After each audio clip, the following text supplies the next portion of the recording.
Bonjour, chers frères et sœurs, chers amis. Content de vous retrouver. Encore une fois, je suis là pour vous faire une mise à jour sur l'affaire Osinachi, qui n'a pas encore tout dévoilé. Aujourd'hui, nous avons une information de taille, une information majeure, que j'essaie de traduire de l'anglais au français, mais je vais vous faire la lecture. Il s'agit de l'autopsie. L'autopsie a été finalement publiée. L'article que j'ai date du 10 juin, mais moi c'est aujourd'hui que je l'ai eu. Aujourd'hui, en cherchant un peu sur internet, que j'ai eu cet article. Alors, je vais tenter de traduire au fur et à mesure que je lis en anglais. Le titre de l'article dit ceci: le rapport d'autopsie d'Osinachi contredit les allégations de violence conjugale, de violence physique. Et donc, le médecin cite ce qu'il a vu, ce qu'il a constaté pendant l'autopsie. Je vais mettre des captures d'écran à la fin de la vidéo pour que vous puissiez vous-même lire et comprendre. Et ce qu'ils ont trouvé dans le corps d'Osinachi, je vais lire. Ils disent une pâleur généralisée des organes, les pieds qui enflent, les deux pieds qui enflent, les deux pieds sont enflés. Il y a aussi un fluide dans le sac qui contient le cœur. Il y a une tumeur dans le cœur, les poumons et les reins. Et aussi une hypertrophie du cœur. C'est bien comme ça qu'on dit, hein? Une hypertrophie du cœur. Ça veut dire que le cœur était plus large qu'il ne le fallait. Et c'est ce qui faisait qu'elle n'arrivait pas à respirer correctement. Et donc le médecin dit, il certifie que la cause de son décès, de son opinion, est liée au cœur, un fluide dans le sac qui contient le cœur, une tumeur dans le cœur, les poumons et les reins, avec un terme scientifique qui est septicémia. Je ne sais pas ce que ça veut dire. Je tentais de traduire, mais ça me donne psychénémie, je ne sais pas trop. Mais enfin, vous aurez tout ça.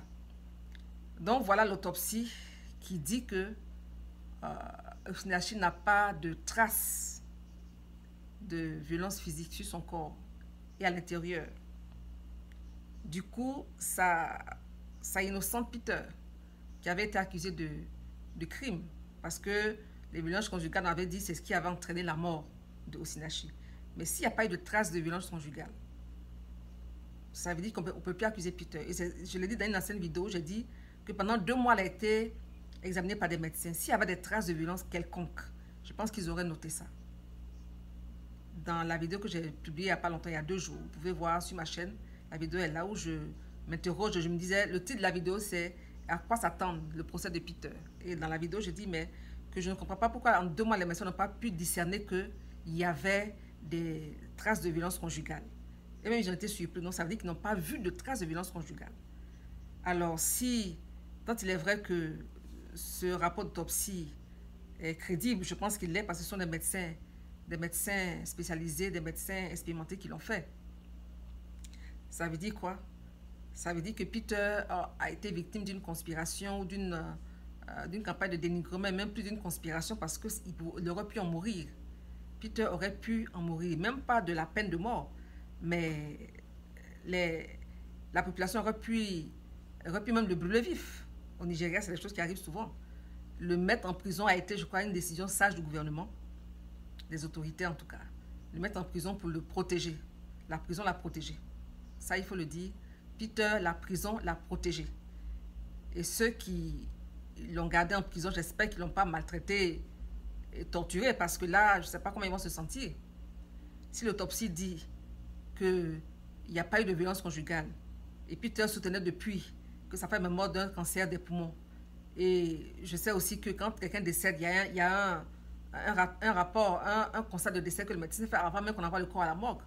Si Peter a tous ces documents-là et que les médecins peuvent aussi attester de cela, c'est qu'il n'y a pas eu de problème de violence conjugale. Il n'est pas mort de violence conjugale. Et l'autopsie confirme ce que Peter disait depuis, un cancer. Alors donc, je ne sais pas ce que vous en pensez. Et tous ces témoignages qu'on a entendus, ça vient d'où? Est-ce que tout ça, ça a été monté de toutes pièces par la belle famille de Peter? et les enfants qui ont témoigné, et le producteur de musique. Peut-être qu'il y a eu violence conjugale, mais ce n'est pas ce qui l'a tué. Je pense que le procès qui va venir va nous aider à comprendre un peu plus. S'il y a violence conjugale, s'il y a vraiment quelque chose à reprocher à Peter, cela sera déterminé avec précision et surtout on aura le degré de culpabilité. C'est surtout ça. Mais déjà, l'homicide volontaire dont on a parlé, qui est passible de mort par pendaison, je pense que ça, c'est éliminé d'office. Mais je ne suis pas le juge. Nous ne sommes pas les instances qu'il faut pour déclarer Peter innocent. On va attendre le procès qui commence demain jeudi 16 et qui va jusqu'au 17.